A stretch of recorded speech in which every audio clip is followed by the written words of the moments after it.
Chelsea Football Club and Christopher Nkunku are going through a public divorce. It is messy and it is absolutely being done out there for everyone to see. The German newspapers, the German outlets now are reporting there's no going back. We need to talk about it. Furthermore, Chelsea have found a Renato Vega replacement. Renato will be leaving in the summer, and Hato is the person that they've already held conversations with, Ajax's captain. However, one thing is being ignored. He's going to be bloody expensive. And finally, and this is the biggest one of all, Chelsea have got a positive problem on their hands. A positive one. Enzo Maresca needs to pick between Romeo Lavia and Reece James. Only one of them can play because we can only have 11 players on the pitch. However, this is the biggest one of all. You lot have spoken about it. On the Kavkas View and on my Twitter, I put a poll. All of you picked Lavia. And this is something we need to get into. But before we get started, number one, hit that like button. May, it's a new year, it's a new May, and I need you lot to support the channel like you always do. 1,000 likes goes a long way. Number two, subscribe to the channel. We are steaming forward to 41,000. We've hit 40,000.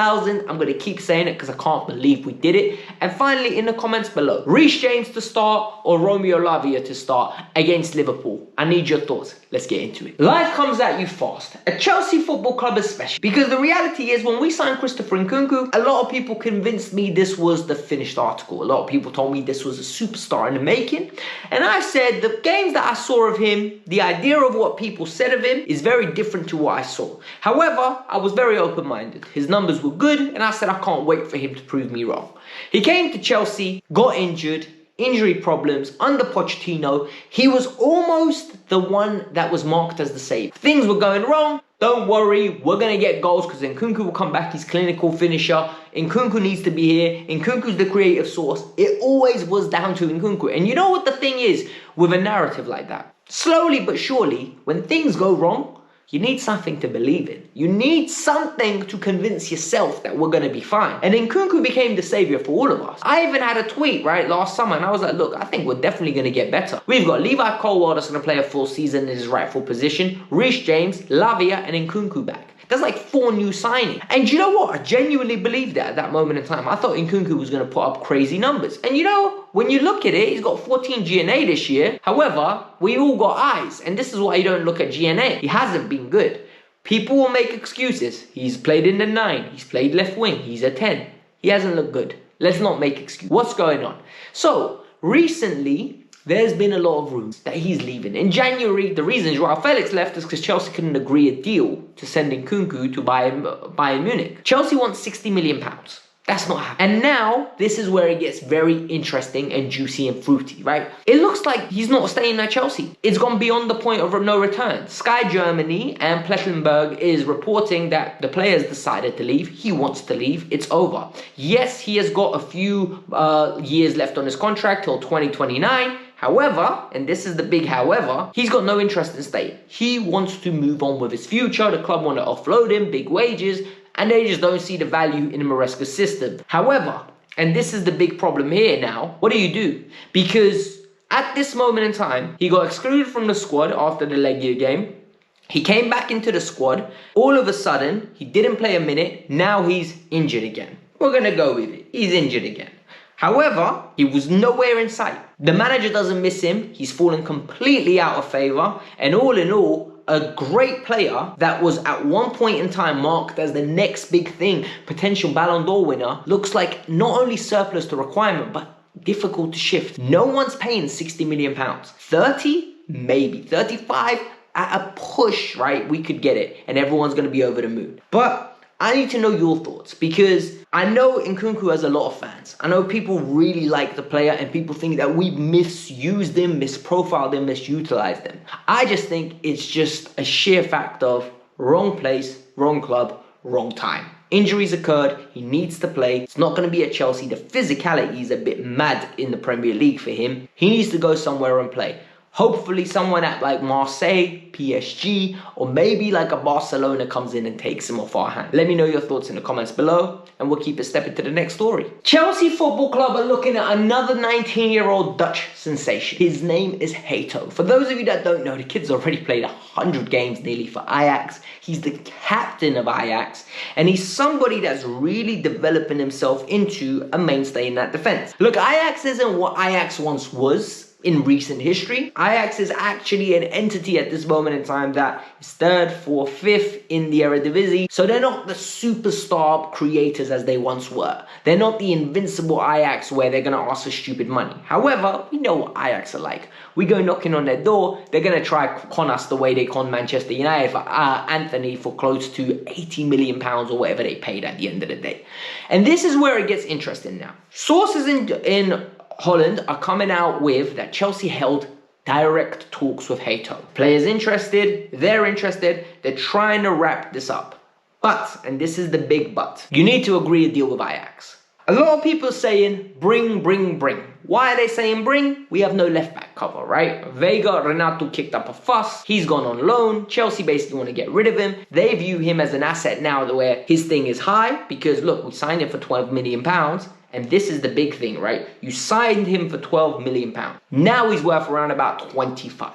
I'm not even exaggerating, right? He's done really well at Juventus to the point where even if he doesn't suit us, someone in Italy will take the chance. Maybe Antonio Conte's Napoli, maybe Juventus, maybe Inter, maybe AC Milan. Renato Vega will be in demand in that league for years to come, purely based on what he's done here and that he has Chelsea on his CV. So we're going to have to replace him. That left centre-back and left back. Hato's perfect, right? Everyone's saying that.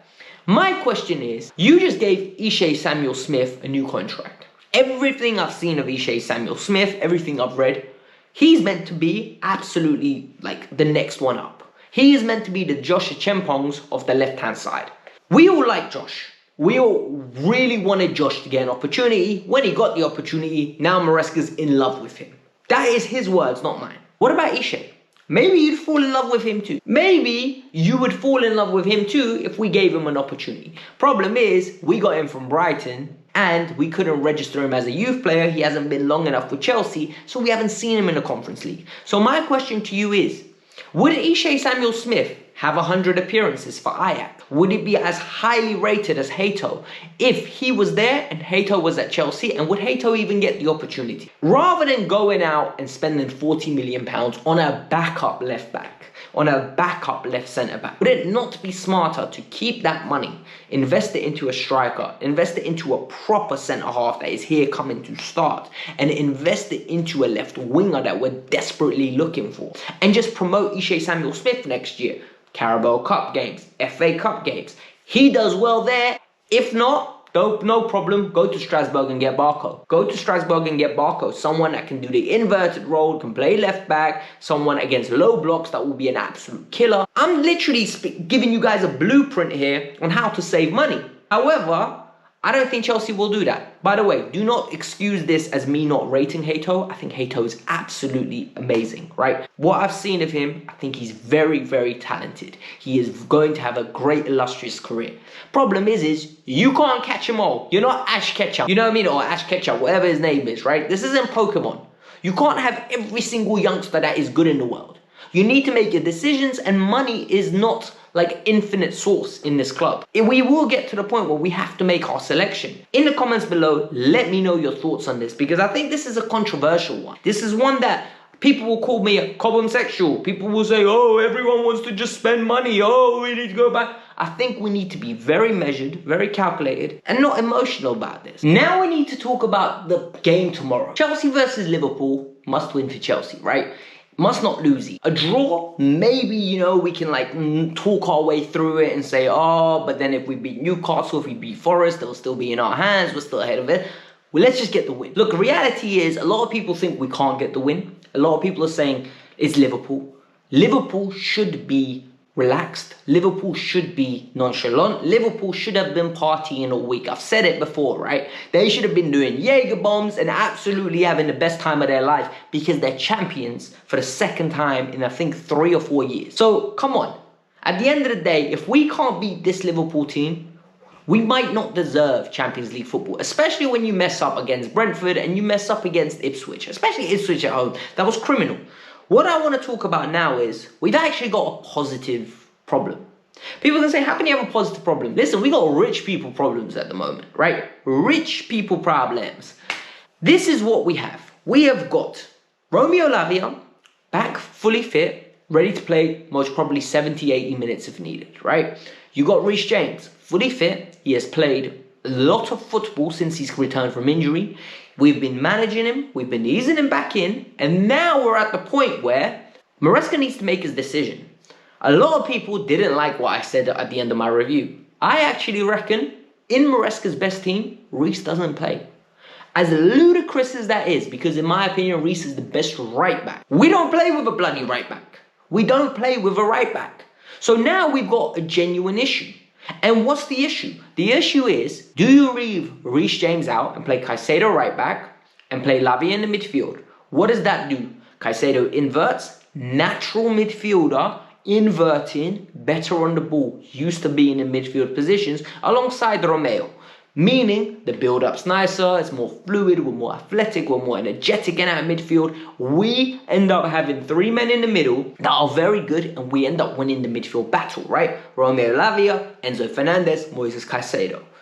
Or do we drop Romeo Lavia? So our build-up gets slower, however we have Reece James on the pitch. But the problem there is Reece has to cut in because he is the inverter. In this team, he'll end up being the inverter unless Cucurella inverts and Reece ends up being a third centre-back. And a lot of people say one thing, Reece is wasted there, but he's our captain. Look, this is a positive problem to have. However, it's a problem that big teams have. Real Madrid have it. Is Camavinga starting? Is Valverde starting? Is Jude Bellingham starting? Is Tchouaméni starting? Is, what's his name, Ceballos starting? This is something that they have every single week. Is Goulet going to start? Is Endrick going to start? You need to embrace it. Players need to fight for their place. Once they fight for their place, what it ends up happening is the level of the team rises. This is what we had back in the day. We had SCN, Ballack, Lampard, Deco at one point, and Mikel. 5 players for 3 positions. You know how amazing that was? We need to recreate this. And at this moment in time, we can next year. Maybe they're not of the caliber of the players I mentioned, because what they went on to achieve, those players, right, is unbelievable. But next year, we should have Enzo Caicedo, Lavia, Santos and Esu, and Reece James, who will play the inverted role. I without a doubt know Sugu and Caicedo will be doing that right back role. We have got a serious decision to make. And I'm telling you now, do not be shocked if there are going to be unpopular decisions made going forward. I'm never selling Reece James. Reason I'm not selling Reece James is because the minute Enzo Maresca gets fired, because this is Chelsea, he will get fired one day, Reece James automatically is the best right back in the world. You have a Reece James. He's our captain. He's not terrible inverting. I genuinely think this is a very good player. What would you do? The Liverpool game is massive. We've previewed it to death. We've spoken about it to death. We need to win that game. But it is what it is. Listen, peeps, hit the like button, subscribe to the channel. Let me know your thoughts in the comments below. You guys were very vocal on the polls when I put it out with the Lavia decision. You all want Lavia to start. Like 92%, 93% response for Lavia. Damning for our captain, in my opinion. But it is what it is. See you guys for the post-match review. We're going to be popping. We're going to be happy. We're going to be chuffed. It is what it is. Peace out. I'm out. Have a lovely day.